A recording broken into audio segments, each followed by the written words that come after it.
Hello students, welcome back to your science class. So students, in the previous class in this chapter, that is combustion and flame, we were talking about the flame. We had completed with that topic and we have seen that basically flame are of two types, and that is non-luminous and luminous flame. We have also seen that the candle flame is basically divided into three different zones, including outermost zone, middle zone and the innermost zone. Earlier in this chapter, students, we have seen that not only the zone but also that what are the different methods that we can use in order to extinguish fire. Fire basically it occurs along with that of the flame, students, and how can we extinguish fire? So you know that in order to occur combustion process, there is a need of some requirements, or there are some necessary condition that is required so that the process of combustion can take place. And suppose if these conditions are not fulfilled, obviously there will be no combustion. So if we want to extinguish fire, how can we do that? We can simply do not provide the necessary condition for the combustion to occur. So that can be, means if we are not using, if a not combustible substance is used, or oxygen is less, or lowering the ignition temperature, these can be some of the factors by which we can extinguish fire. Although there are some other methods also by which we can extinguish fire. First method is, students, that is we can pour water. You have seen whenever fire occurs, people start pouring water. So what happened? Why we used to pour water? By pouring water, we used to lower the ignition temperature. And when the ignition temperature lowers, obviously no further combustion will take place. And obviously the fire will get extinguished. Here, pouring of the water is quite not a good option every time, because you see that if the fire is caused due to burning oil or due to electric circuit or short circuit, then what happened? First of all, if we talk about the burning from oil, so oil is lighter than that of water.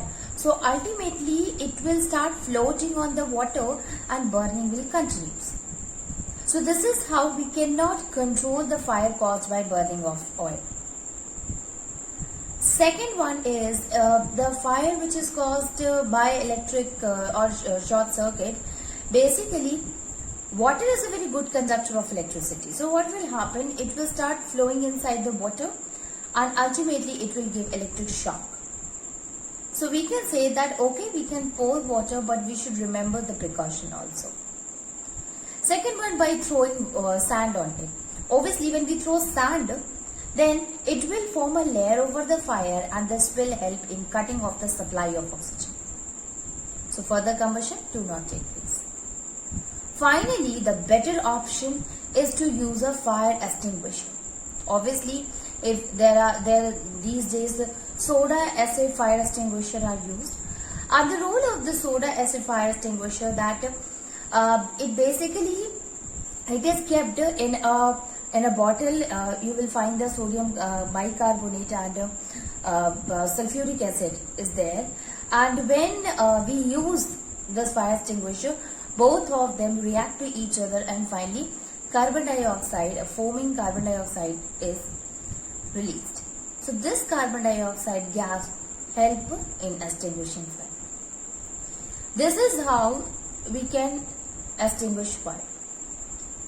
Talking about the fuels, we have seen that fuels are very good in order to get energy, and we use fuel to get energy. And on the basis of its state, we had classified them into three types, that is solid fuel, liquid fuel and gaseous fuel.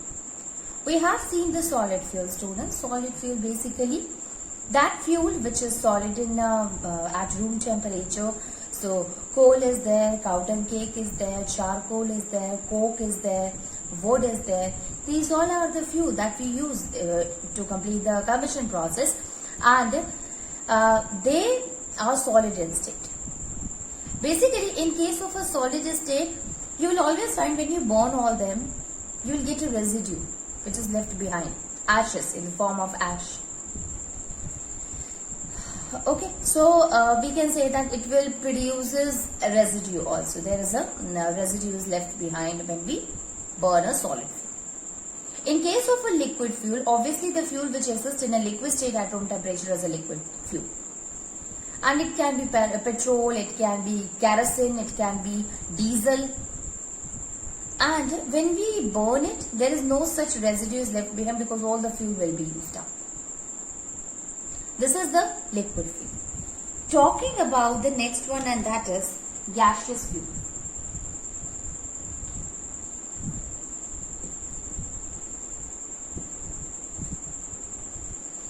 Gaseous fuel. In case of a gaseous fuel, the fuel that exists in gaseous form at a room temperature is called as gaseous fuel. The fuel that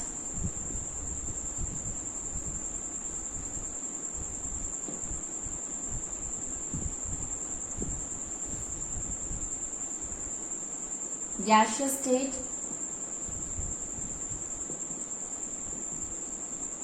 at the room temperature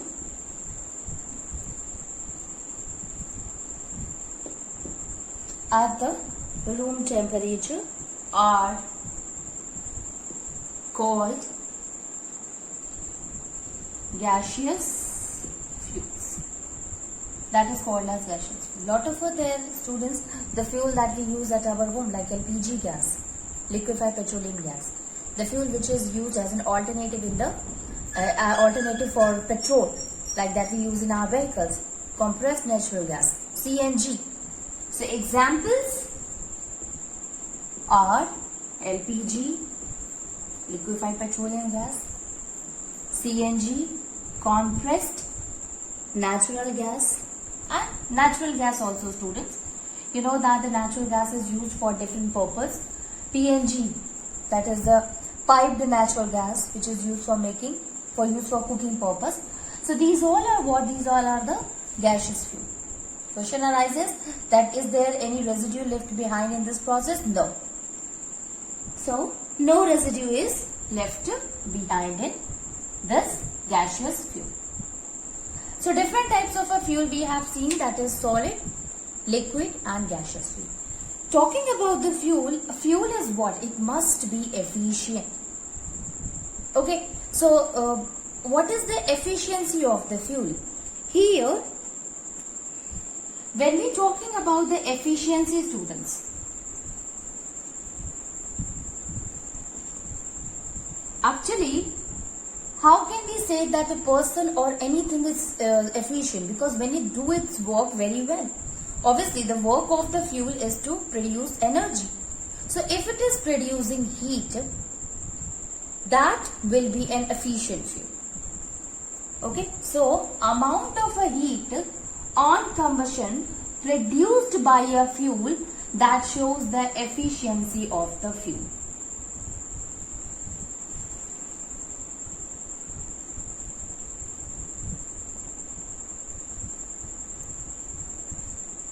Efficiency of fuel.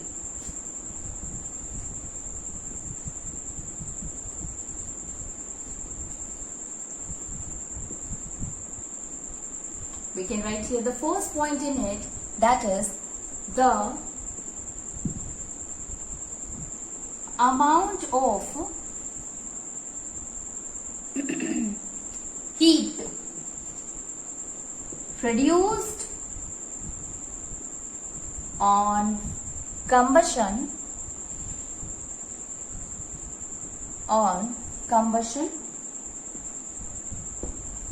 tells the efficiency.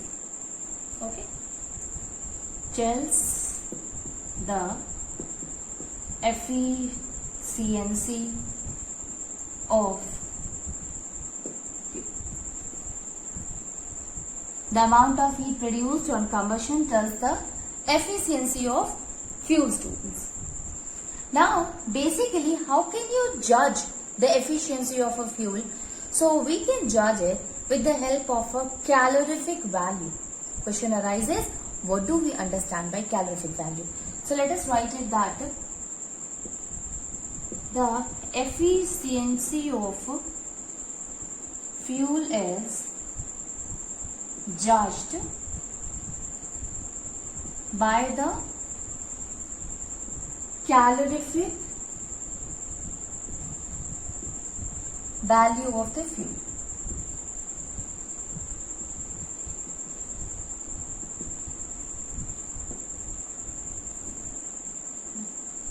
Calorific value of the fuel. What is calorific value? It is amount of heat is produced by 1 kg of the fuel that decides the calorific value. Basically, we used to measure the calorific value at kilojoule per kilogram. So, how much heat is produced by 1 kg of the fuel when we burn it, that will decide the efficiency.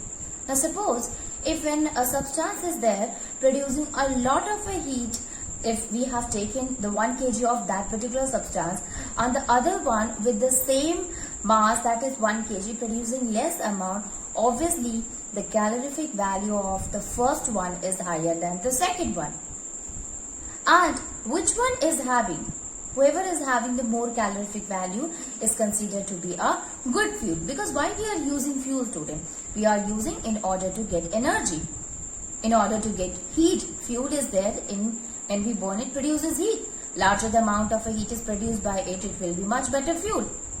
So we can say here that the calorific value help in deciding the amount of heat produced by it. That's a very important topic, students. So let me write it here. The calorific value of the fuel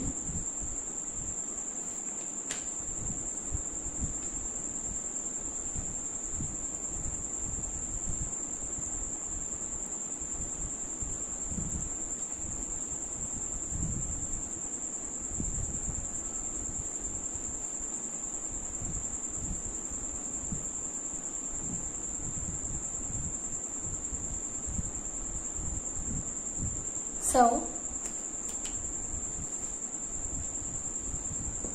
the calorific value of a fuel is the amount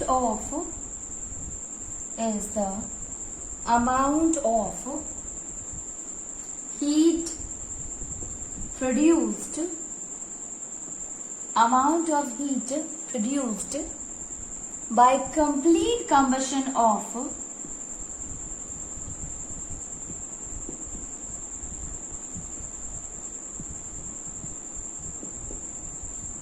1 kg, complete combustion of 1 kg of the fuel. 1 kg of the fuel. Okay, the calorific value of a fuel, it is what? It is the amount of the heat produced by complete combustion of the 1 kg of the fuel. How much amount of heat is produced when we burn 1 kg of the fuel will decide the calorific value of the fuel. Now, it is measured in a unit.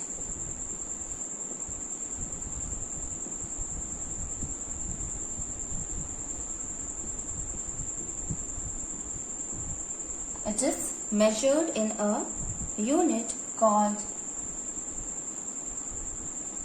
kilojoule per kilogram.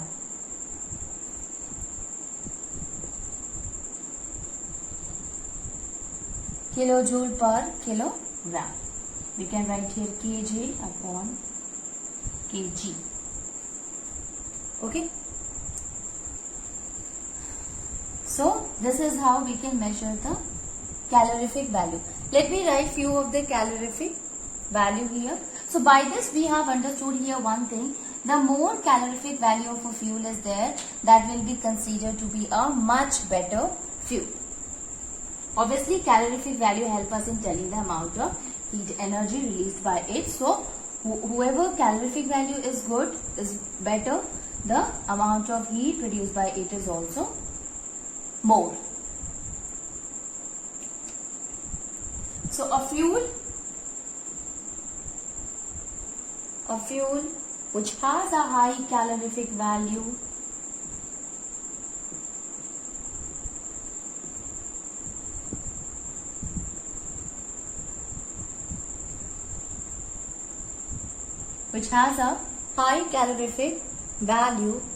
produces more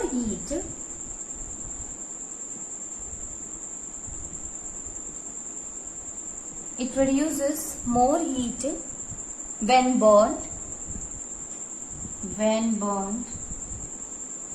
and is considered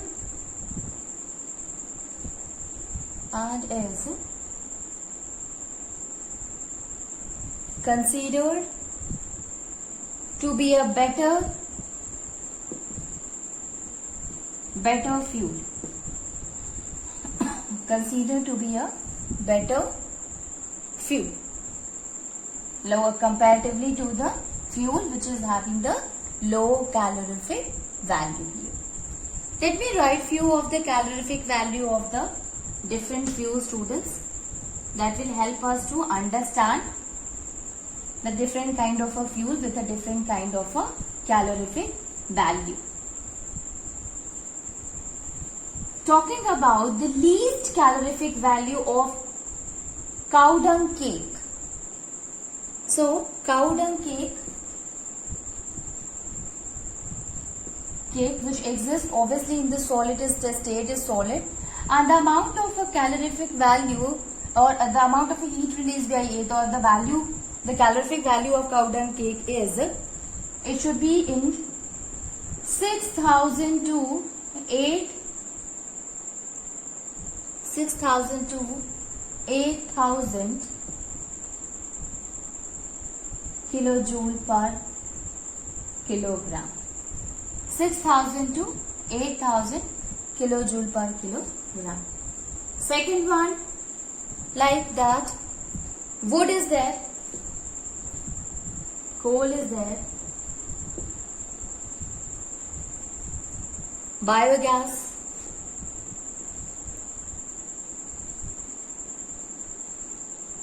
petrol,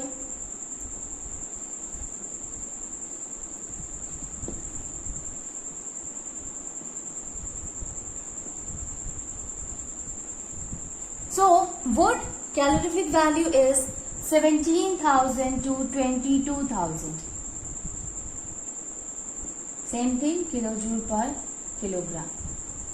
Coal, that is 25,000 to 30,000.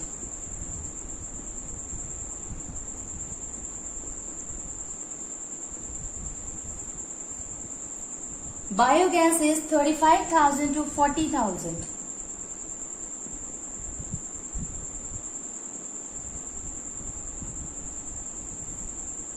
Petrol is there, which is 45,000 again.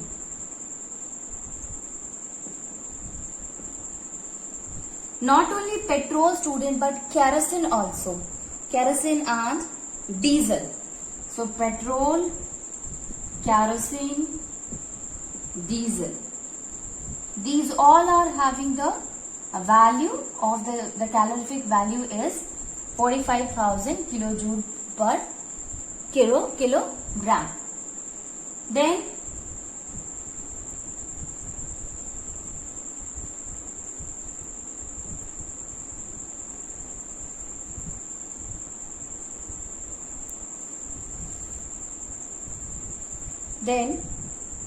methane is there.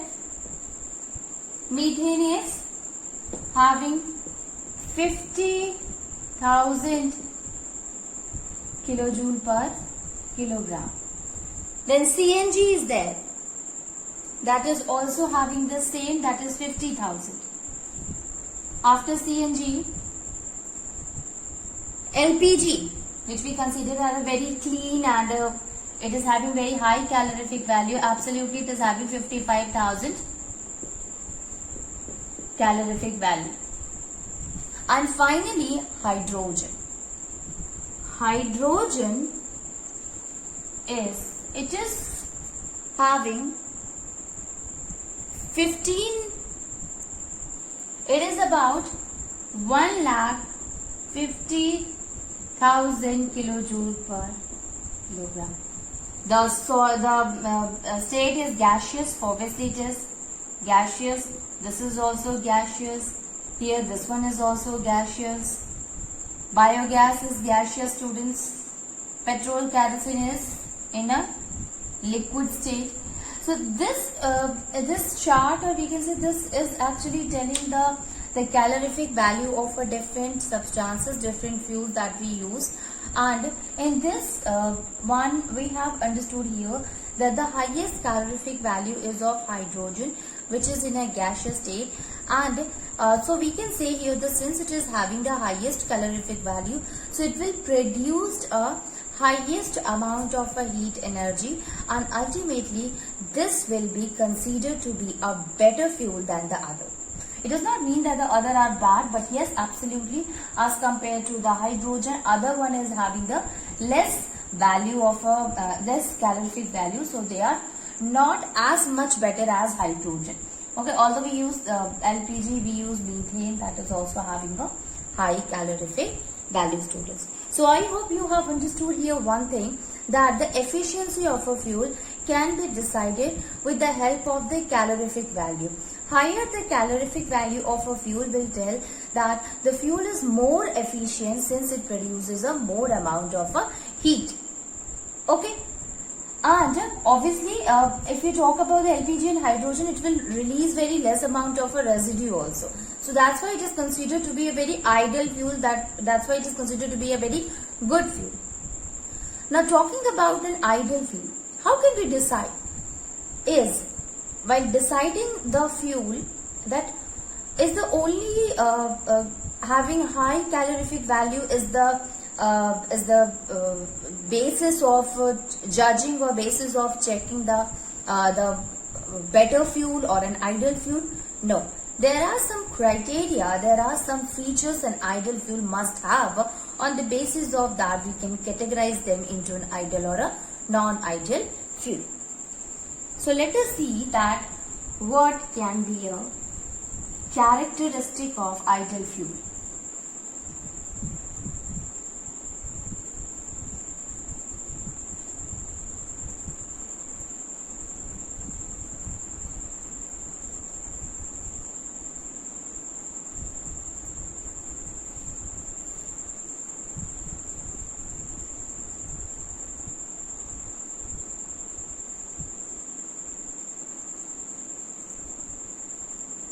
Characteristic of an ideal fuel.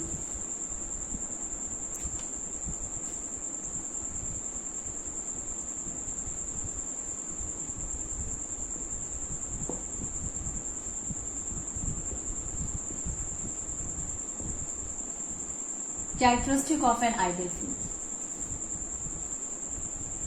So, we have seen by this that okay, we are not using the hydrogen gas, but yeah, comparatively to the other one, solid, liquid and gaseous, LPG is considered to be a very better fuel since its calorific value is very high. So we can say that yes, it is very nice, it is very better fuel. Question here arises that there is not only one factors on which we will going to decide the fuel is better, fuel is an ideal or not. And let us see that what are the different factors on which we can decide that the fuel is an ideal fuel or not. So basically, when we say that a fuel is an ideal, actually ideal is nothing. Okay, there is no such ideal fuel is there. But yes, whenever we are saying that okay, this fuel is ideal, it means it must be a perfect one. It must having all the characteristics that a fuel must have in order to make it ideal. So let us see that what are some factors on which an ideal fuel depends, or the characteristic of an ideal fuel. So the first one is that it should be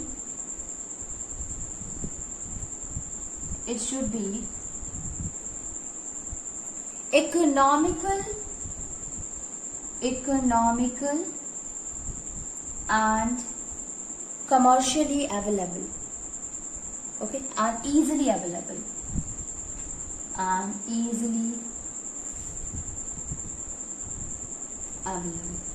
This is the first factor or first characteristic of an ideal fuel.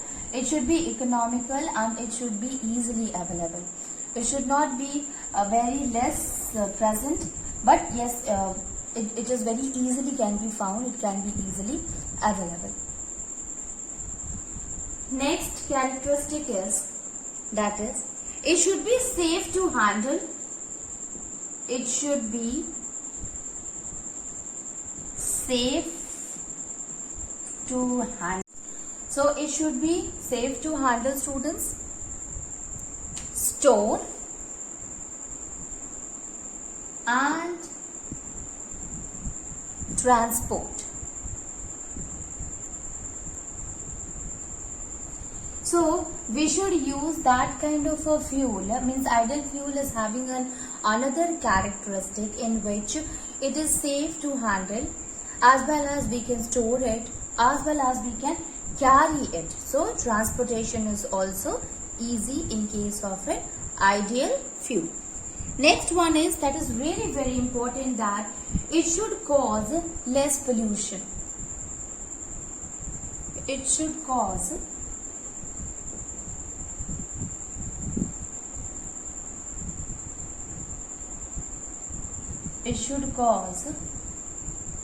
less pollution on combustion.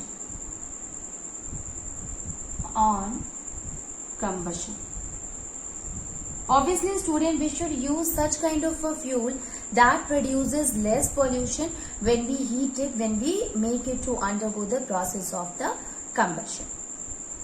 Okay. So this is the three characteristic. Now moving on and let us see the other characteristic of an ideal fuel.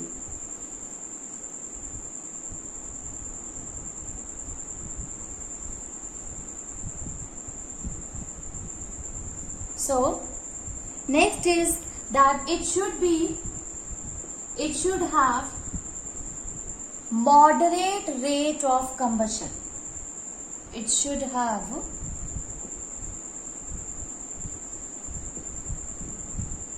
moderate rate of combustion. Moderate rate of combustion. The rate of combustion should be moderate. Then proper ignition temperature should be there. It means it must not have the ignition temperature which is very low or which is very high. Okay, so proper ignition temperature must be there. It should have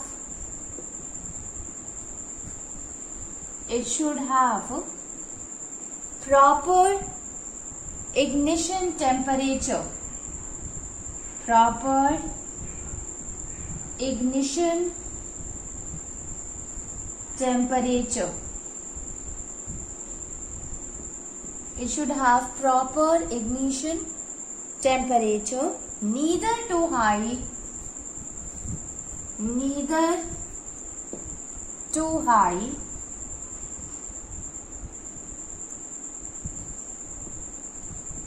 nor too low.